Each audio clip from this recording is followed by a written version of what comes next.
Hi, I'm Bella. Nice to meet you. Welcome. How do you know me? Through a friend of ours, Jerry. Jerry and Connie. Oh my goodness.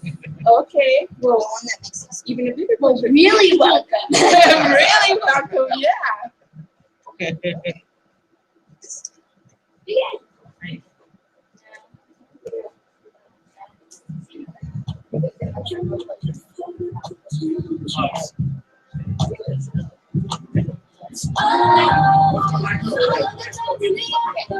Keep making love to each other.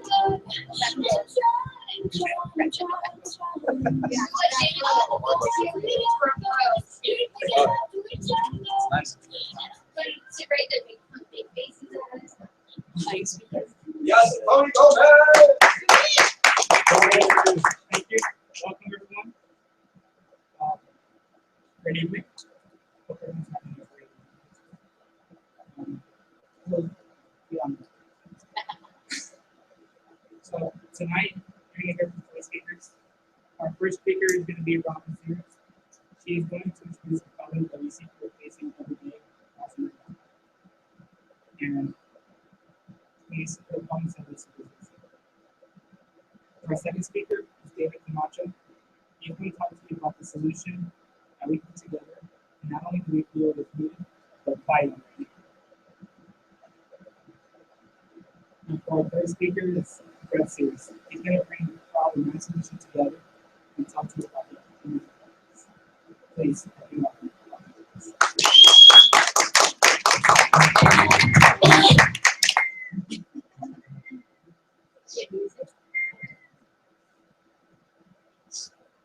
Hello! Welcome, everybody. Very excited to see friendly faces and new faces. As Tony said, we're here tonight, and I thank you for taking the time to be here tonight to continue this movement that a group of us have really dedicated ourselves to. Because there is a major problem in this country that Tony was mentioning. And the problem starts by how we look at the way the country is organized. And one way to look at it is that there are wealthy people at the top. And what we know is wealthy people have access to lots of things that everybody else doesn't have access to. Access to education, opportunities to own businesses, financial freedom. We define financial freedom as having the time and money to do what you want, when you want, with who you want to do it. And I never heard the number this. We all know lots of people who have a whole lot of time on their hands and not a whole lot of money. And there are a whole other set of people that actually have a lot of money that work 25 hours a day. Yeah, I know there's only 24 hours in a day. And they might have money, but they actually have no time to enjoy it. And so the folks at the top we define as having true financial freedom. And then we've got a group of folks that we call the not so wealthy. And here there's actually a whole group of people who wake up every day and say, how can I support this group of people? How can we offer them free preschool to make sure that their kids are set up to be in the best position to take advantage of what they can in life? How can we offer college grants and financial support and hundreds of thousands of nonprofits to be able to say, we're taking care of our least fortunate, which is a wonderful thing. But where does that leave this group of people? This group of people, we call it their Main Street families. And really, Main Street families make up a very large population in this country.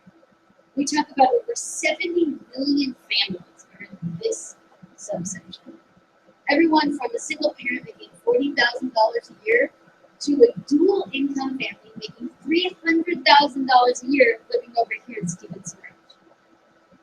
What those two folks have in common is they're both living paycheck to paycheck.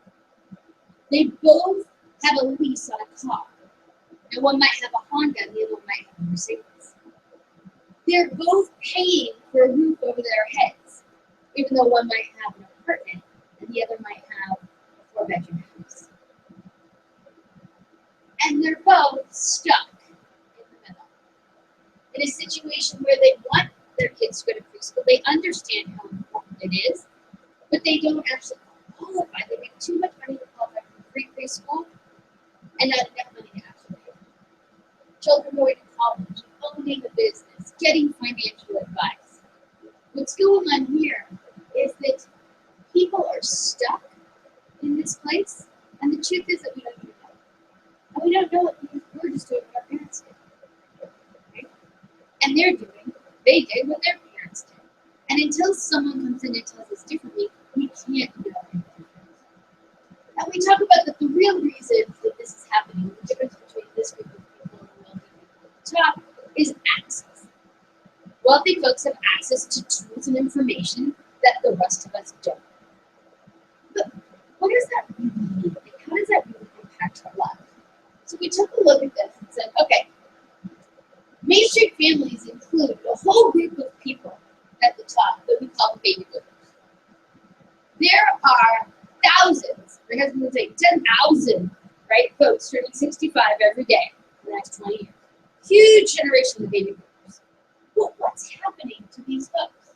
As it turns out, there was a recent study that showed that 2/3 of these families have less savings than what they actually need to live on a daily basis when they retire.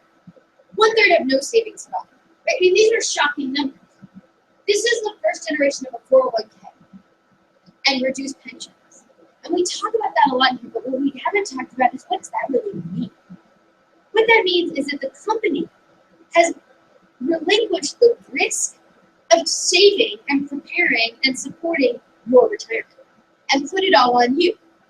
You have to decide if you're going to save the money. But now you say, I made the good decision. I saved the money, I maxed out my 401k every year, and now you're going to get a chunk of money instead of monthly payments. So not only have the corporations put the risk of saving onto us, they put the risk of spending wisely onto us. And a group of people who have never come into a chunk of money like that. And over 70% of baby boomers are delaying retirement, and at least half are still working. They call themselves the baby boomers.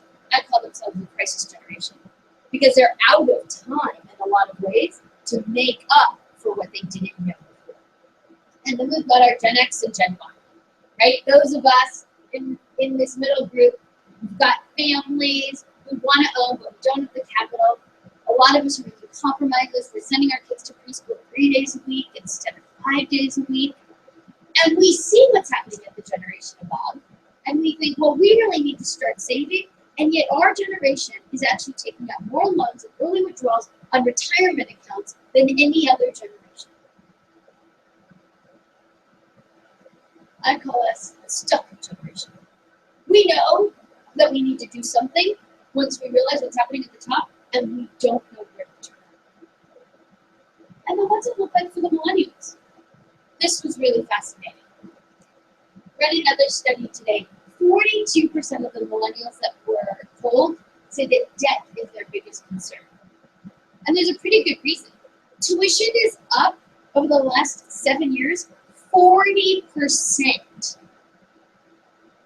Loans up 70% in the last 7 years. Ready for this one? 70% of the millennials polled think that they only need $36,000 a year to retire. Right? They're like, oh, I can totally live off of $3,000 a month. In 2013, we're in 2016. In 2013, you needed an average, up here, of $46,000 a year. Millennials today are $10,000 off from what you needed 3 years ago. Now, how many of us actually believe that the price of gas is going to keep going up? Right? And that the price of food is going to keep going up. And the price of rent is going to keep going up. But how many of us actually believe that we're going to keep making enough money to afford those increases? We're not. And so one of the crises that's going on in this particular generation of millennials is they have hope. And they have big hearts. But the statistics show us that if something doesn't change, they're in trouble. Now, it's early enough that there's the opportunity to learn. But the truth is that if they don't learn otherwise, and you can't know what you don't know, they're the screwdriver. So this theory plays out pretty drastically in each of these cases. This is the crisis facing our country. We know that we need to take care of our least fortunate, and we do, to the best of our ability. What we're not doing is taking care of the rest of us. And if we don't make a change, we can only imagine what's going to happen to this group as they get older.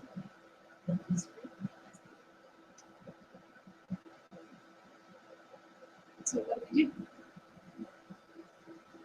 The question is, if there was a way that it could be different, what kind of impact would that have? If there was a way that folks in the baby boomer generation could be given the information to be able to save today or to make more money today to actually compensate for the Social Security check. If they actually had the advice from financial folks who would help them spend wisely, what would it look like if that middle generation had an opportunity to save for the college tuitions of their kids so that they knew that their kids, like Leo, would not face the debt? And what would it mean if we could sit down with this group of 20-year-olds who in most cases no one's ever sat down to talk about money and teach them that if they actually start saving today, they could have over $1 million at retirement. How would our world change? How could our lives change? That's what we're going to talk about today. The truth is there's a real problem in our country, and the folks in here have come up with a viable solution. And with that, I'm going to introduce David to share the first part of our session.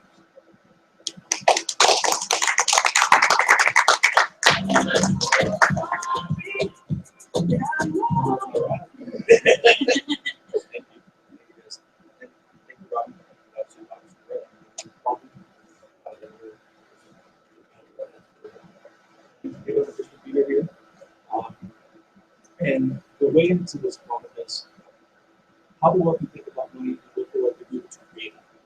They have four principles that they do. Four principles: they lock in advances for the family, they develop habits, they leverage experts, and they also cultivate strategic partnerships.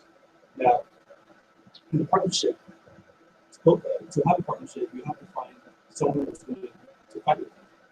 Primerica has been in the business since 1977, has $3 billion in capital needing. They have cash. They ain't going.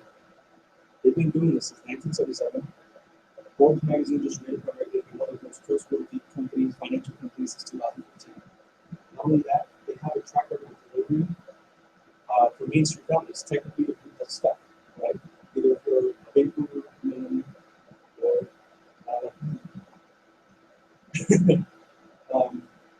so what we do is we partner with them for them to get us access to the tools to income families. And how does Primerica do this? Well, how do they have an advantage for a family? Normally, if you're wealthy, you got trust Primerica. You have money, you have capital. I have money to give to someone in my family to continue on and live, lock in those years that I've already put into this time. Personally, myself, I don't have money. I can't give $1 million to my wife or to my daughter. But the way Primerica does this and helps us in emerging families is they give us level 2 insurance. They give us an option. Level 2 insurance is we're renting a backup money. Let's say I need $1 million. If something happens to me, my family gets this money and continues on and lives on after what I left. That way they don't start over. Mutual funds. Developing habits, mutual funds, $25, $50, $100 a month starts creating that habit of saving money for the future. That's what we do. Leveraging experts, managed accounts, a team of people that you get to leverage to help you manage your accounts. And just to give an example on how big of an impact that you can leverage someone, it's Rule 72. Have you anybody in the journey of Rule 72? I wish I would have out of high school. My life would be better off if I would have learned this in high school, or if somebody would have taught me this at a young age. 30 now, and I'm still thinking about it. The Rule 72 simply states that if you divide the number 72 with any interest rate, it will give you the whatever amount of money you're investing, how long will it take for it to go? How long will it take for you to put it up? So let's say that today, because you came here to this meeting today, we're going to give you $10,000. And you're just like, great, I'm going to go invest it, right? $10,000 invested at 2% divided by 72 gives you 24.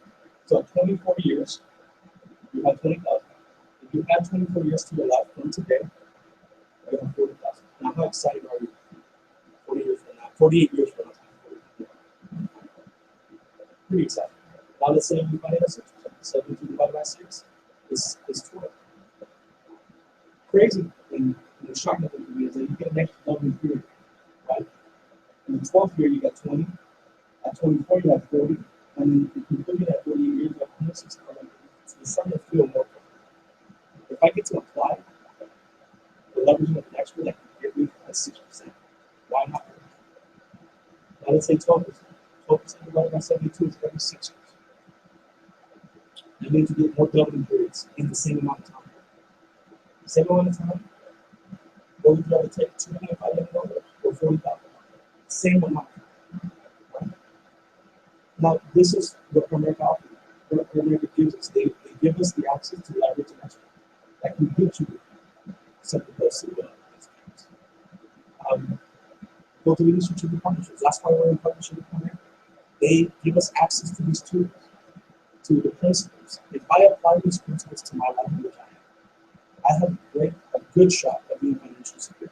Not only me, but my daughter, America, and then the next, our partnership is coming through. And our advocates, everybody in this room, not everybody knows the story. Nobody thinks that we're stuck. If I apply these principles to my life, and I teach them to my daughter, and my daughter teaches it to my grandkids have the potential to be financial. And the next few years, I'm going to talk about that opportunity. How can you be financially free? I'm going to be financially secure, but I'm going to be so happy to know that my grandkids are going to be part of that group. So without further ado, this is a two or three legitimate generation game plan. So if you follow these principles, you will be financially secure. I don't know if we're in that season to talk about how to be financially free.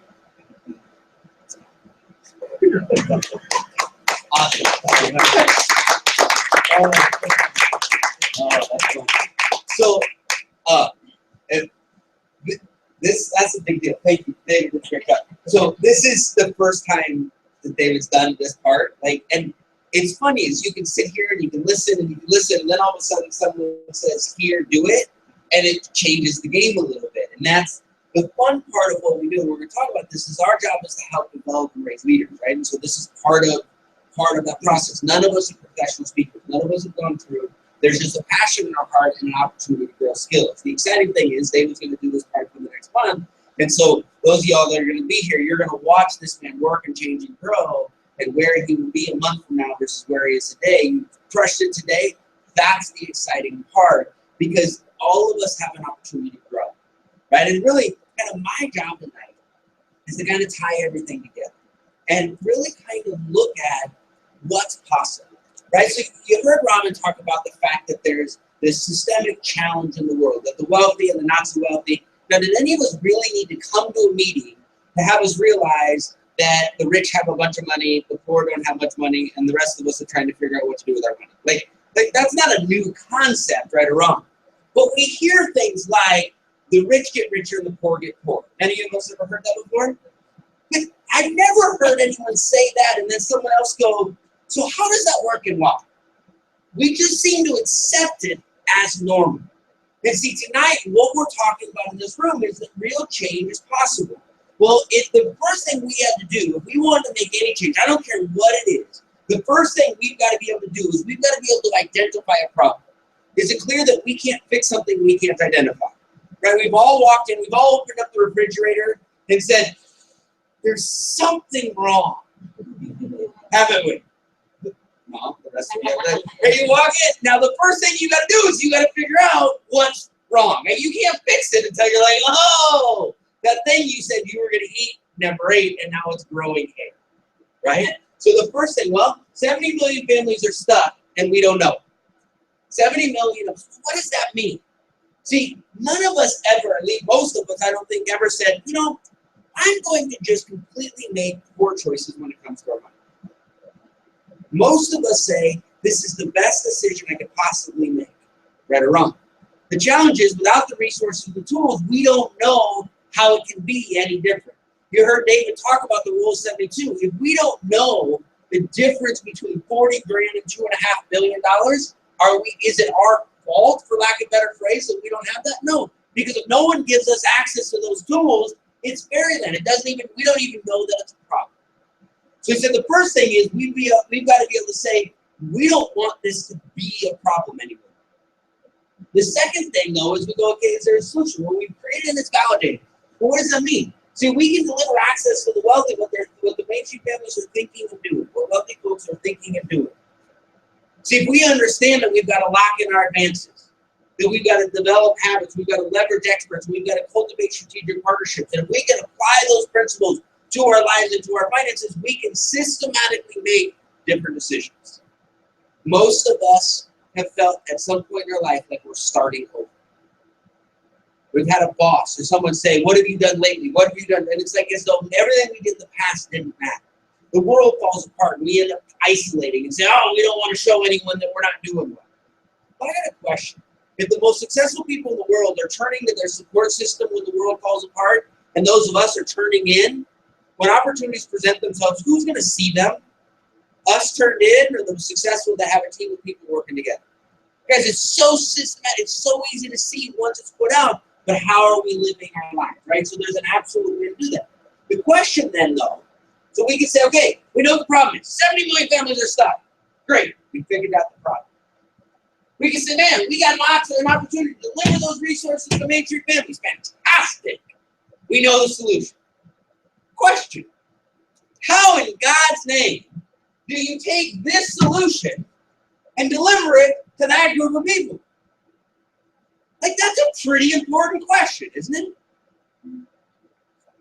How do you deliver the solution to the people who need it and solve for that one generation problem? And people go, what's the one generation problem? So you heard David stand up here and say, right, by the thinking and doing is a 2 to 3 generation plan.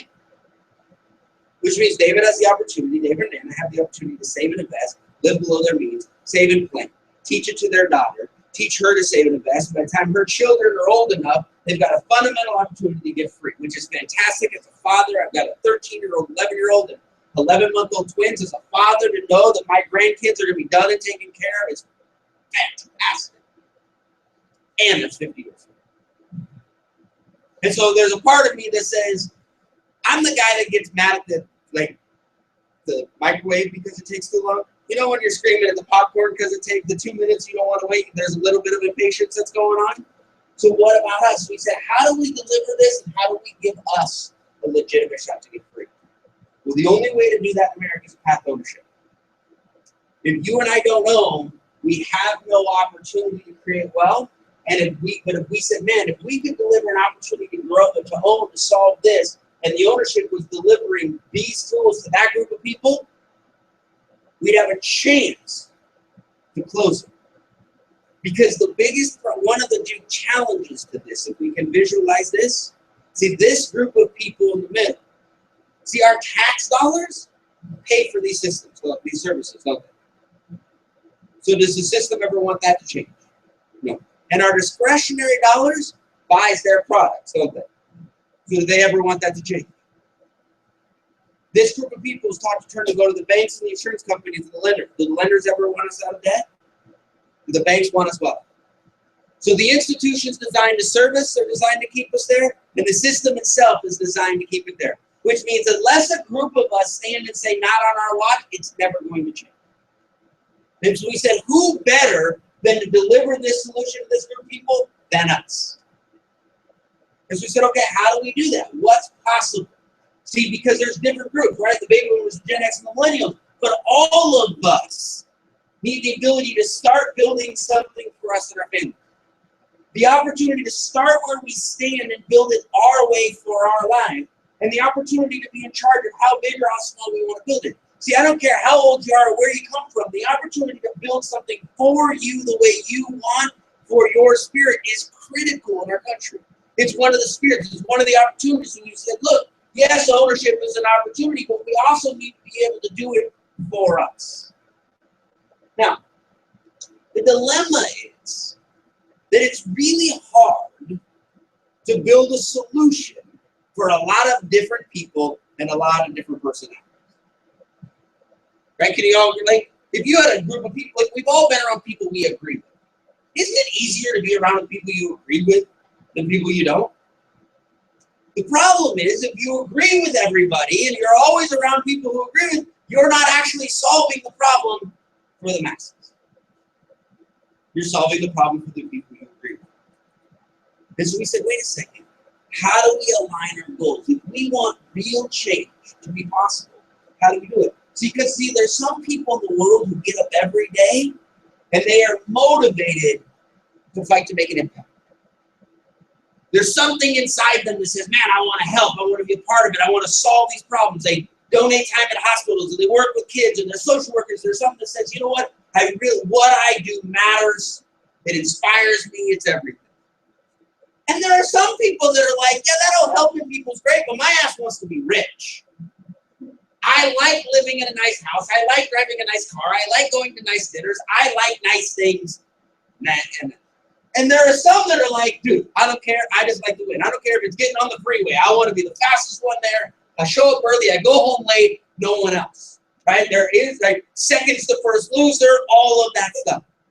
And if you've got a room of people that some want to make an impact and some want to get free and some want to compete, and you're trying to deliver the same message, sometimes we have a tendency to judge the others. We make these people saints, these people selfish, and these people crazy. We said real change is possible if we can align it. And we said, man, what if we created a way that if you were inspired to make an impact, the way you did that, you were going to make a bunch of money and you were going to win everything. And if you wanted to make a bunch of money, great, but the only way you made a bunch of money was by helping a bunch of people and you'd win everything. And if you were competitive as all get out, the only way you'd win is by helping a bunch of people and unfortunately you get rich. See, the reality is we said, let's build an and versus an or philosophy. Let's create an environment where you don't have to think like I think. You don't have to prioritize like I prioritize. And you don't have to value like I value. Wherever you fit, the others come along. So that we get to make the change the priority rather than being right.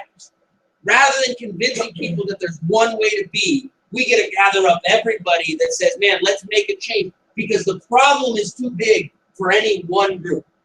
But together, it's possible. See, this group, we are a business incubator designed on purpose to create and sustain high-level. What does that mean?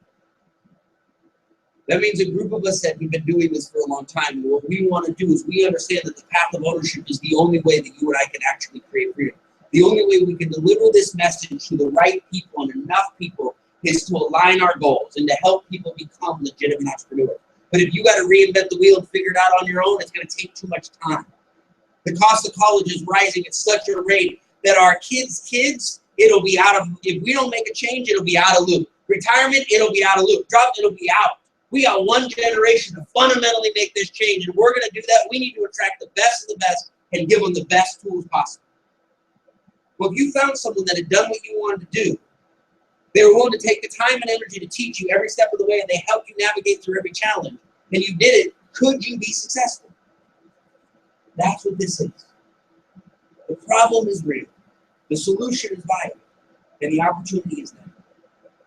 And so we said, all right, then what we've got to do is we've got to deliver and create a space where we can attract everybody to our company.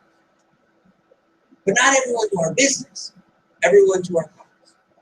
And so we said, man, we're going to create an opportunity to start. And tonight really is about an overall picture. I was talking with Arson. I said, look, the number one job is for you to be very clear on what Cindy's doing and why. Because if we have a support system, there's nothing we can do. We have an opportunity to make real change when we got people that we can turn to, and when things are good, we can celebrate. Because it's fun to celebrate with people in your corner when things are good, huh? But you know what? Things aren't always good in business. And if we only have people in our corner that we can celebrate with, we're going to have a challenge. We need people in our corner that we can turn to when things aren't good and realize that they're like, hey, don't worry about it. You keep your head down. This is a great cause. We got an opportunity. Because that's what real support is. And that's what understanding. This problem's not going to get solved overnight. Doggone it, it can get solved with the right people. As we said, how do we attract the right people? One, the reality of realities is we need low capital entry. What does that mean? It can't cost $1,000 or $10,000 or $50,000 or $100,000 to go into business. Why? Because this group of people doesn't have an extra $50,000 laying around with nothing better to do, right or wrong. And so we said, man, if we want the right people, let's take the money out of the equation. Well, Primerica says we got $3 billion in cash. We don't need your money. Right? Well, what we get to do is we get to harness that entrepreneurial spirit. We get to find the people that lay in bed saying, no, there's something more. If someone would just give me a shot, I do. We need a partnership platform. Why? Because most of us aren't experts in business. We don't have 20 years of experience. We don't have administration and marketing and training and resources and all that stuff in our corners. We came in and we did our job. And we said, man, we can develop a leverageable system where we got a financial services company that they are the experts, so you and I don't have to. We got a backup support system from the administrative side that are experts, so that we don't have to. So we get to get good at leveraging our systems and the resources we got, and we get to get good at telling the story to the people who need it, because no one else is coming. And then it's got to be worth it. We've got to be able to have a transitional path to where we don't have to leave our job to come do something else, because most of us have responsibilities. We can't just walk away and come do something we've never done with people we don't know in an industry we're not experts at. That'd be irresponsible. And the only people who do that are desperate people. And can you agree? We probably won't build something great just based on desperate. We need the best. That's why you're here. So we have a philosophy that says a role for all. See, we build our business with allies, advocates, and associates. Tonight we call it our AAA'z Night. Our allies are the people in our corner that understand and support. That say, you know what? We want you to be able to ask the questions. We want you to understand the power of the game. We want you to understand why we do what we do. Our advocates say, you know what? This is really important information, and I might know somebody that needs to hear this. They need a plan. They need someone to talk to. They need to make more money. They are entrepreneurs. They have the opportunity to grow. And our associates are like, this message is so important. Not only do I want to introduce somebody, but you know what? I want to put my name to it. And if I can make my life a little bit easier by making somebody else's life a little bit better, that's a line goal. And so we said, we created a position we call our gaps. Now, Robert talked about the fact that there are 10,000 people turning, well, I talked about the fact there are 10,000 people turning 65 years old every day for the next 19 years. But as Robert talked about, this is the first generation that's ever had a 401k. They've never had to save for their own retirement. And they're going to retire and have no idea who to talk to. So we said, why don't we create a space of people, for people that love their job, that are doing what they need to do, but as they get a little bit older or they're younger, and they say, man, I just want some passive income. I want to know I've got some security in my life. What if I could connect great people with smart people and let them do their jobs, and I don't have to be the expert, and I can get paid a little bit of money to make sure that those relationships are in place. So if someone developed $5 million in assets, maybe it takes 6 months, maybe it takes a year, maybe it takes 5 years, I don't know. Tony's 20 years old. If in the next 10 years, he found $500,000 a year for the next 10 years, I'd pay him $1,900, $1,800 a month in passive income. Could you imagine being 30 years old, having a full-time job, and at the first of every month, have a check for $1,800 just show up? I think that might make life a little bit easier. We've got some part-time players. We got teachers in the room. We got firemen. We got people that love their job, that have no interest in ever quitting.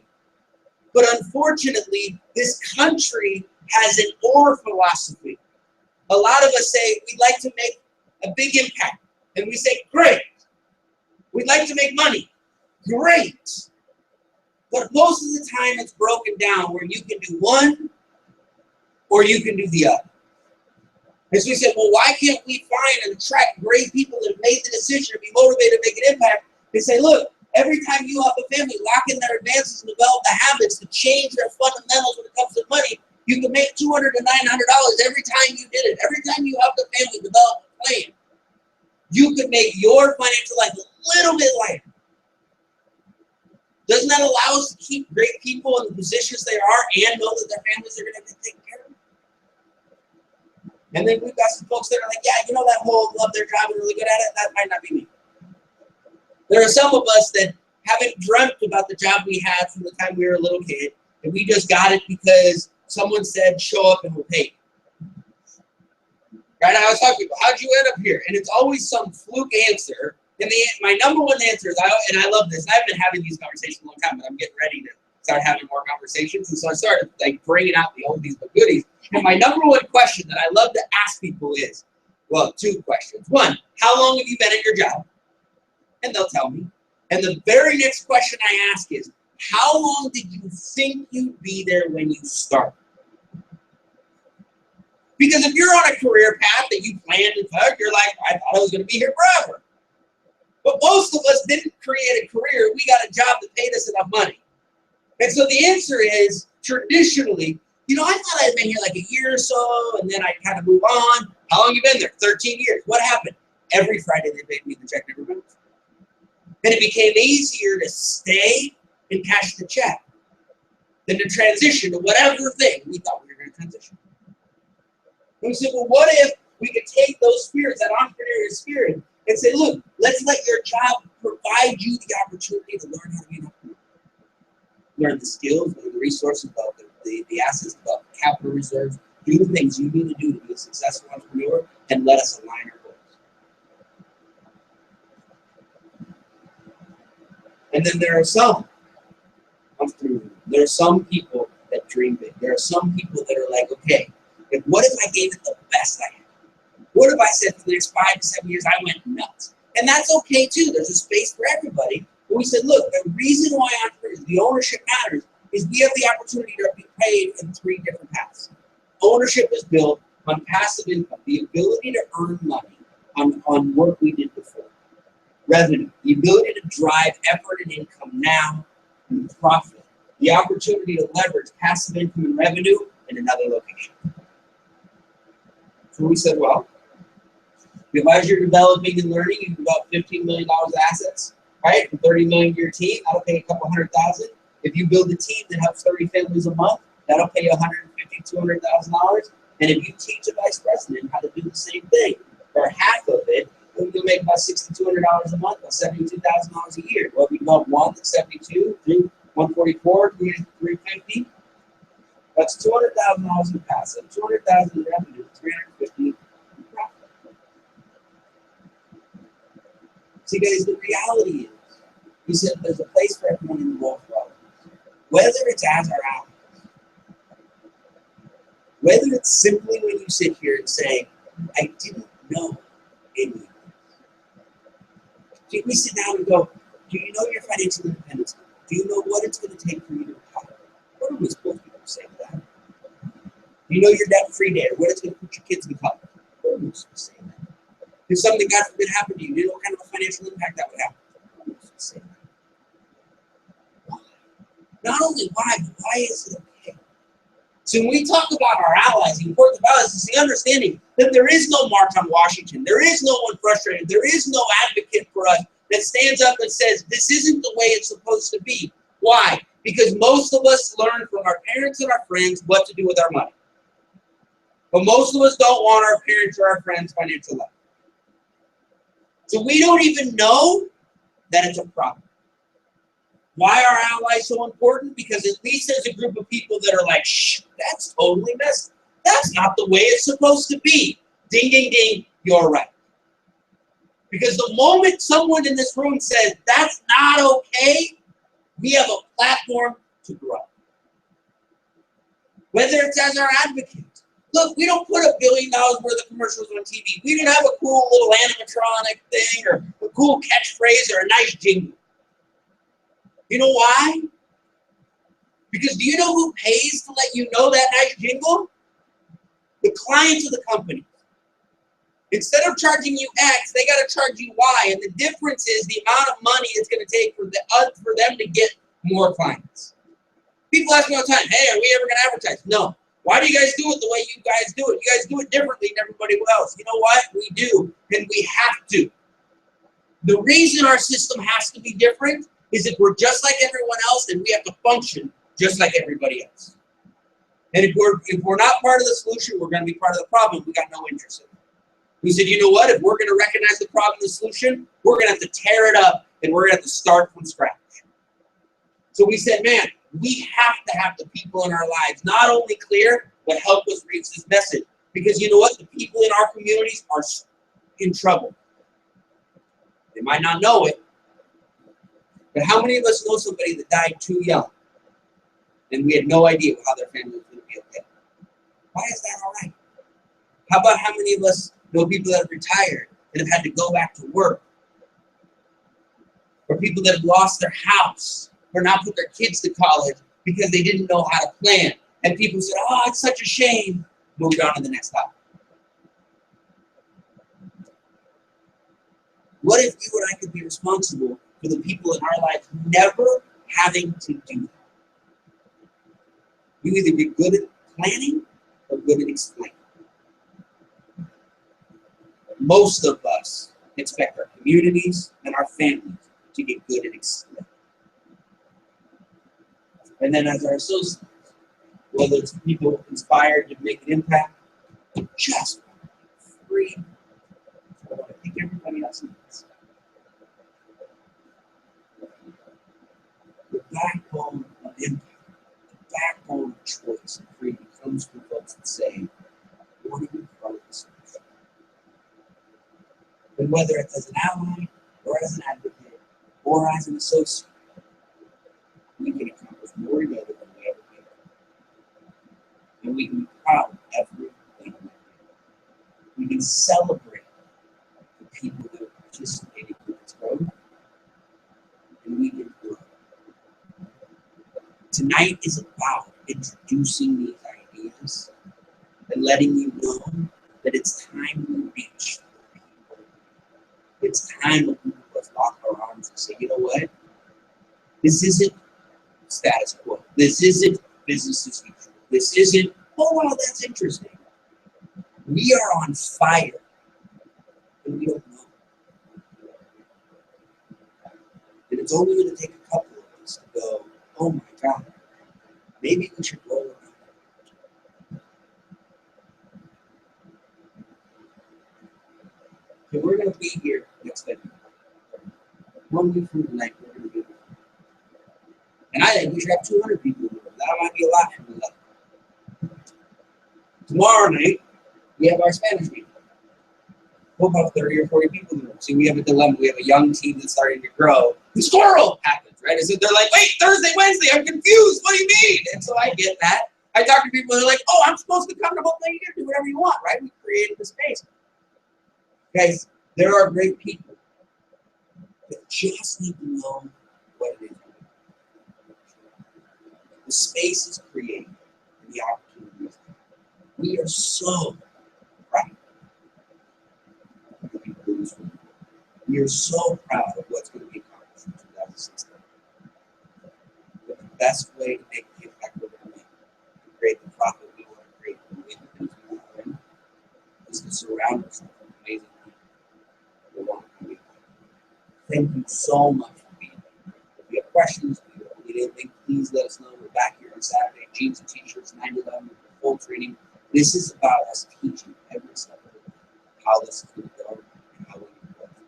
Please join us tomorrow night. Hablo español, bien, right? Have some folks, and we'll get this thing going. So thank you guys so much. Have a great night.